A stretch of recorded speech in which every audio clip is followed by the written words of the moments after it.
Folks, let's talk about what's happening. We talk about partisan rancor. Let's go to what's happening in Michigan, Wisconsin, and North Carolina. That is, of course, Republicans suffered big defeats in all three of those states on November 6th. And so they're trying to use the lame duck to, in a sense, reverse what the voters actually decided. As we speak in Wisconsin, there's a major power grab when it comes to rolling back the rights of folks to vote, but also the governor and the attorney general in Wisconsin. Votes are planned today in that state to shift power to the GOP-controlled legislature and take it away from the incoming Democratic governor, Tony Evers, and the incoming Democratic attorney general, Josh Call. All right, folks, back to that Roland Martin Unfiltered video in just one moment. As we transition into the holiday season, this is the time, of course, when we start thinking about giving and sharing. Sometimes the best gift that you can give someone is an opportunity that could potentially change their lives financially. That's why our friends at Transatlantic Real Estate have created an investment opportunity for the everyday investor. It involves legal marijuana and crowdfunding. Now, look, black folks have been impacted by marijuana in a negative way. Now, the issue is it is legal in so many areas. It is one of the fastest growing industries in the country. Yeah. And we also know that crowdfunding makes it easy to be an early investor of an opportunity. It's a no-brainer. But it also gets even better. Transatlantic Real Estate is different, and they have a business model that is simple to understand. They buy land that supports marijuana grow operations and lease it to licensed, high-paying tenants. Now, here's the piece. You're investing in a landlord of a licensed marijuana farm in a high-growth market. And for a limited time, you can invest as little as $300 up to $10,000 before the company goes public. And here's some more good news. They have recently extended the offer, which means you still have time if you take action now. Now, keep in mind, you must complete and confirm your application to participate. So be sure to complete the process. And don't spend all of your money over the holidays and end up with empty pockets. Instead, get a return on your investment. You could also consider making an investment for someone special. How's that for a holiday gift? I say it's a good idea. Now, to get started, go to marijuanastock.org and marijuanastock.org for you to get in the game. Now back to your Roland Martin Unfiltered video. Republicans in Wisconsin also want to slice early voting. Not any real reason, because they saw the result of what happened by them losing. Also, there have been massive protests in Wisconsin as well. And not only that, in 2020, as we discussed yesterday, they even want to change the election date in 2020 for a Supreme Court judge because now that's been abandoned for now. But again, they're trying to bring the thing back up. Now, Wisconsin, solidly Republicans controlling the legislature. In the Senate, it's 18-15, so the Republicans can't lose that many votes. But, folks, it is stunning when you look at what is happening right there. And that they lost the popular vote for the state assembly, but because of gerrymandering, they are still in control. Look at this chart right here. Republicans won 45% of the vote, yet they won 64% of the seats. Think about that. 45% of the votes, they won 64% of the seats. Democrats won 53% of the vote, but they won only 36% of the seats. And of course, this is all due to gerrymandering that, of course, and the lawsuit involving gerrymandering is in Wisconsin, went to the Supreme Court, but they kicked it back to a lower court. The Supreme Court still needs to rule on that. I want to bring in my panel right now, Dr. Greg Carr, Chair of the Department of Afro-American Studies at Howard University, Sam Fullwood, who's a columnist with Think Progress, and Lon Walls, President and CEO of Walls Communications. Of course, all three alpha men. Gentlemen, glad to have you on Founders Day. Happy birthday to be here. Right on. Happy Founders Day.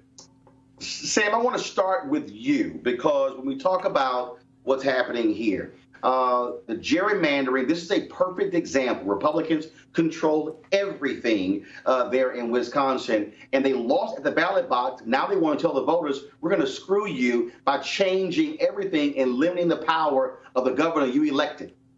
Roland, you sound surprised that this is happening, and no, not surprised. I think this is par for the course.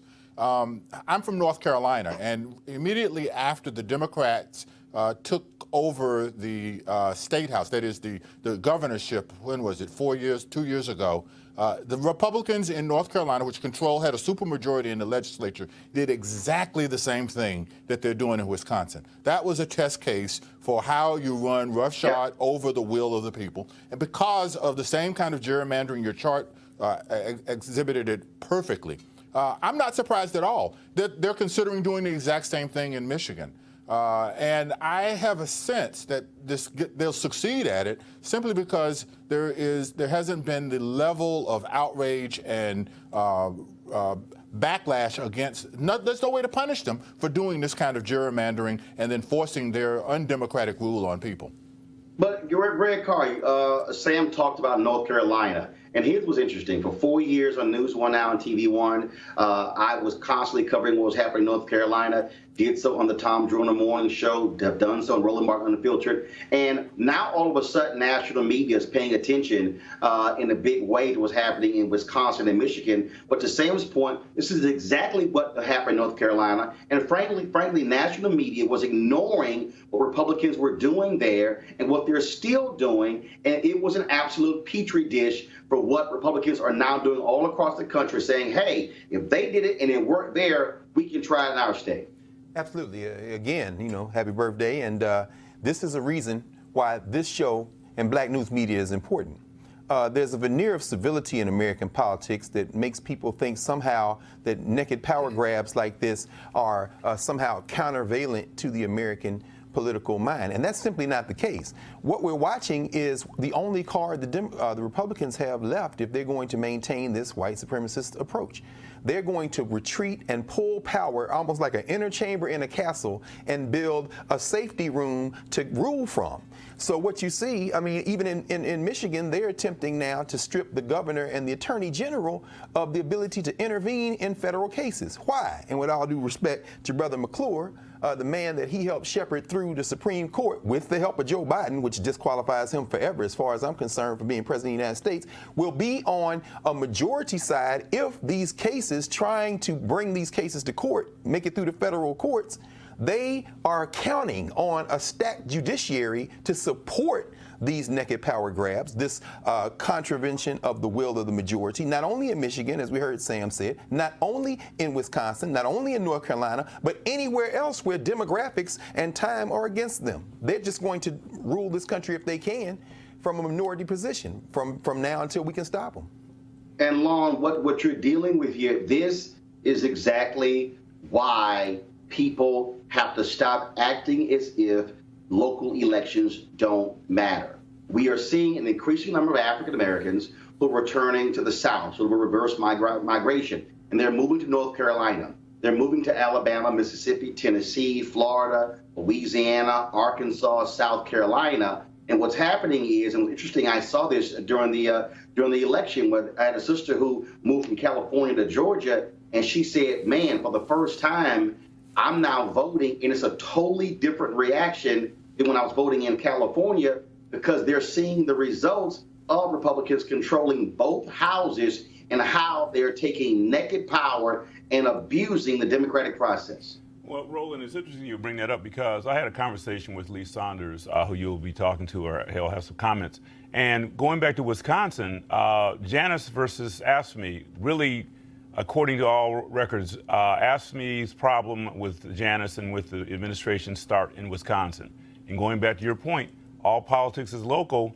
People need to start paying attention to that because that could spread. I mean, you could have other issues. It's not just black people. We're talking about union folks. We're talking about people who are basically disenfranchised, and they're not just black folks. So there's a problem. I was actually in Florida right before the election, and I was amazed at the turnouts. And yet and still you saw the results, and you're scratching your head saying, what happened? You know, what happened? You had folks, mob scenes at the polls. I mean, the turnout was tremendous.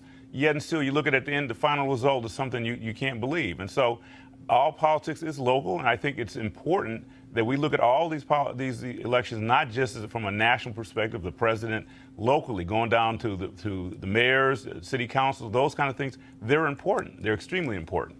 I want to make a point here, Roland, if I can, about local elections.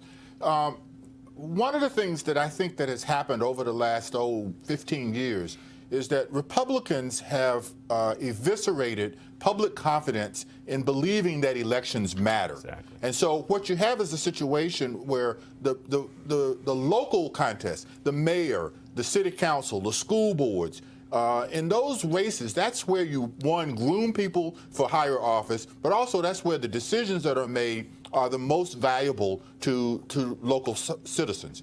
The problem that we have is that people believe that their vote doesn't matter. The only thing that they get excited about is the president every 4 years, especially if there's someone that's attractive to be in it. And so you lose the energy to be able to have real substantial change. The only thing that the president really has any control over is the judiciary now, the Supreme Court. It's at the local level, the governors and the city councils, where the decisions that really affect people are most valuable. But here's the other piece that's important again, and we saw this in the Mike Espy race. He lost by 68,000 votes. You had about 400,000 black people who didn't vote at all. And the point that is critically important is that we can't afford, as black people, to vote like everybody else. We can't afford to be voting at 45 and 50% of our capacity. We have to be voting at 70, 75, 80, 85% turnout. And so what this is going to require a different type of grassroots focus that doesn't wait until 3 or 6 months out. It's going to be like, for instance, there are going to be elections next year, but people are focusing on 2020. Voter mobilization, education must be happening right now to prepare folks for that, because if we are turning out at 70, 75%, and I made this point, if Miami-Dade County voted at 70% turnout, Andrew Gillum is governor-elect. If black folks voted at 70% of their numbers in Mississippi, Mike Espy is the United States Senator. And so we literally, Reverend Jackson talks about this all the time, we literally have the power to change elections, but we have to be thinking not the percentage of black votes, but in terms of total, but the percentage of the turnout of black folks. I'd like to make a point on this, going back to Florida. As you know, Amendment 4 is going to allow 1.4 million returning citizens to vote.